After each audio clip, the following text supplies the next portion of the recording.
Hello, Paycheck Planners, and welcome to the Snow Stamper Budgeting YouTube channel. So glad to have you here with me today. I'm going to be going over my October budget recap for you today.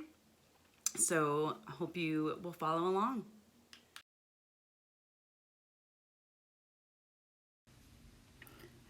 All right, so once again, just here to do our October budget recap of everything that we had going on and how I close out. Make sure I have all of my little gizmos and gadgets hooked up here. All right. So this is the landing page, the first page of every single month in the updated, the most up-to-date version of the Paycheck Planner that is in the shop. These dividers for each month now match the color of that month. So, but this is one I had imported before, so you don't see it. So we have our monthly dashboard. I've said this before, I'll say it again. This is my favorite page. I love having this little quick snapshot of my month and things that I need to do and just notes to myself. So I'm loving the dashboard. This is my October at a glance. I have all of my bills listed here. Let's see here, I'm a little out of date updating some of these. So obviously that was paid and that was done. There we go. All right. So I have all of my bills listed off. What I do is as I pay them, I draw a line through them. And then on my paycheck budget, once they've cleared my account, I draw a line through it on my paycheck budget, which we'll see here in just a few moments. And I just realized I've not updated this section right here, so I'll need to go back and do that. These are the side hustle tracker. I keep track of all of the sales through the Etsy shop. So that's what those are there. These are our the planner portion of the Paycheck Planner. So this was that first week in October. Got that all done, made some little notes on myself. That has this color. This was wrong. This little color right here, that's supposed to be the dark orange. That has been corrected. And just some little typos I found as I was using it. Those have also been corrected for the listing that's in the shop. So this is my paycheck from the 1st. So I always do my budget before I get my paycheck. And then as my either my deposits come through or my bills clear, I write down what they actually were. And then, like I said, as my bills actually clear my account, I mark them off on my paycheck budget so that I know that they have all come out and been cleared. So the reason why it's so important to go back and fill in the actual column is you're going to have bills that are lower, like here in this case, not by much, but it was lower. And you may have bills that are higher, like here. That is going to create a difference in this balance section right here. So when I originally did my budget, after I did my sinking funds, I had $0 left. Well, when I go through and I do my actual column, I actually had $5 that I had not accounted for. Now, that's not a huge difference, but I still want to give that $5 a job. And in this case, I chose to leave it in my account as my cushion. My envelope breakdown, this is how I know which denominations I need to request from the bank. I also have little note sections down here of anything that I want to do related, in that week or that pay period or whatever the case may be. So in this case, I had my June, my August, and my September savings challenge money that I still had sitting in my safe. I had not decided what I was going to do with that money. And I decided to add it to my Christmas sinking fund to get that fully funded a little bit earlier than planned. So I was able to do that. This is my paycheck from the 2nd. Typically speaking, if I have paychecks that are that close together, I would have just done one paycheck budget.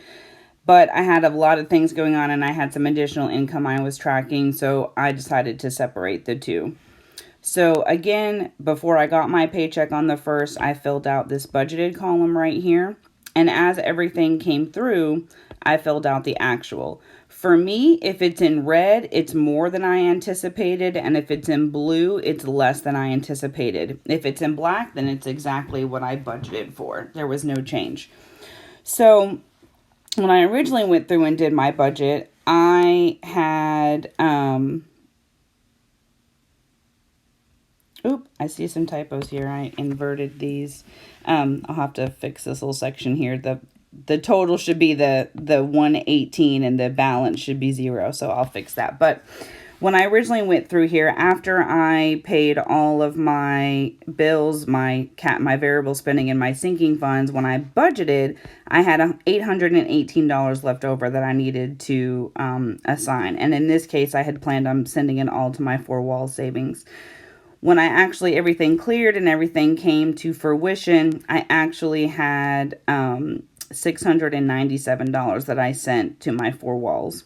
So at the end, again, I was left with $0, and I'll fix that little typo right there. This is my next, the second week in October for my planning pages. The third week in October for my planning pages. Envelope breakdown for the 15th. So I have, regardless of when I get my paycheck, I stuff my envelopes on the 1st and the 15th. So that means that my paycheck budget that I had on the 1st, I stuffed those funds with that. The paycheck that I got on the 2nd, let's see if I can go back to that real quick. The paycheck that I got on the 2nd, these cash envelopes right here are actually for the 15th of October. So that money just sits in my account until the 15th of October. And then on the 15th, I pull that out in whatever denominations I need so that I can stuff my envelopes on the 15th. Which means that this paycheck that I'm getting, that I got on the 16th of October, I'm setting aside the money for the envelopes that I'm going to stuff on the 1st of November. So that money just sits in my account. It gets rolled over into November in my starting balance. And then on the 1st, I pull that out to stuff my envelopes. Same goes with my sinking funds for this paycheck. I've allocated $187 that will get rolled over into November to stuff those on the 1st of November. So again, we have the budgeted amount, which I did this prior to getting paid on the 16th. And as everything cleared and I made changes to my budget, like you'll see here down here in this miscellaneous expense section. So when I originally did my budget, I didn't have any, I only had the Color Street budgeted for, but I made some changes. So I just annotate those as 0 because they weren't pre-planned. And then I put down what I actually spent in those areas. So that my budget is accurate. So when I originally did this, I had $734 that I was sending to my 4-wall savings, but it actually ended up being $559. This is the third week in October and the fifth week, excuse me. So that was the 4th and the 5th week of October. And then October was the month that I got 3 paychecks. So I made sure that I did this budget before the 30th. Because I had already set aside money for my cash envelopes on the 1st and my sinking funds on the 1st, I did not have to put anything aside for that. The only thing that I did do was I added some money to my daughter's sorority envelope, and I finished my Christmas sinking fund envelope with this paycheck.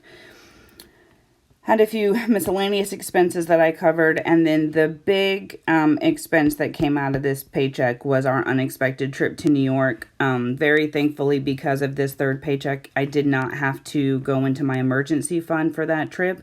I was able to cover that with this third check. These are my spending trackers. This is my cash spending. So this is what I had rolled over. This was actually my June, July, and August savings, 2020 savings challenge money that I put in there, and I then allocated that to Christmas savings. So you'll see I had that as income, and then that is included in this 445 that I did in my sinking funds on the 1st of October. Down here, as I finish the page, I go ahead and total. So each dot represents a different category, and then what the total amount was on this tracker. And I'm sorry, I confused myself. So this was my starting balance. I had 0. Sorry, I did not roll over anything in my cash envelopes. This is any income that came in on this tracker, which would have been the 201. I misspoke. Please forgive me. This another cash tracker, I have those all totaled out here. No income, nothing was rolled over. And this is my checking account spending tracker. So this was my starting balance. This is what was in my account on the 1st of October. And then this is any income that is on this tracker. Once it's filled out, I once again filled out my category totals. Another checking account spending tracker, and my last checking account spending tracker. So this was me doing some doodles and some doing some thoughts about the vacation budget sheet that's now in the shop also. And then this was my New York spending tracker. So what we decided to do was everything related to that trip we put on our rewards credit card. And then once all of the transactions had cleared, we completely paid that off. And then this is the recap section. So, well, I don't know what in the world I did here.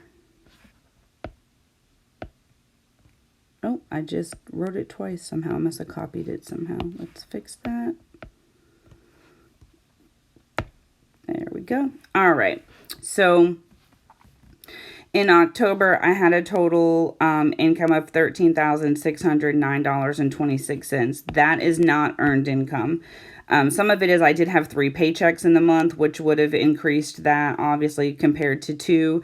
But also my husband gave me some money to help cover his half of our New York trip. So that's showing there.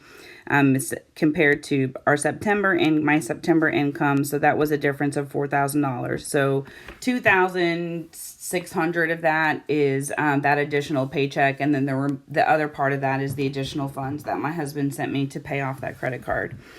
My debt summary, and sent $2,309 to debt in the month of October, and sent $2,966 to savings.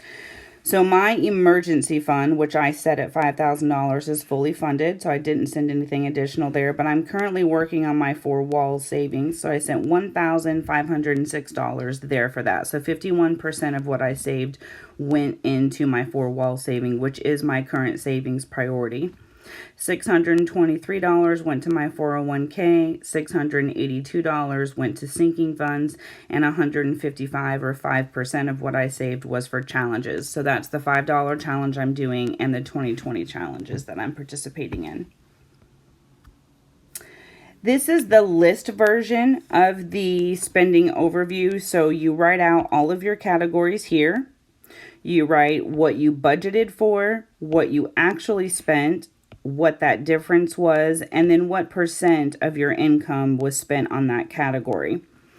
If the number is written in blue, I spent less than what I budgeted for, and if the number is written in red, I spent more than what I budgeted for. And then, so starting balance for the month of October was $1,959.38. That's what I had in my checking account on the 1st of October. Total income received, again, that was not all earned income, but that gave me a total income for October of $15,568.64. When I add up everything that I spent in the month of October, I come up with $15,564. So I had $15,568 for income. I have 15,564 in tracked expenses, which means I was off by $4. For me personally, if my difference is less than a $20 difference, I don't go look for it.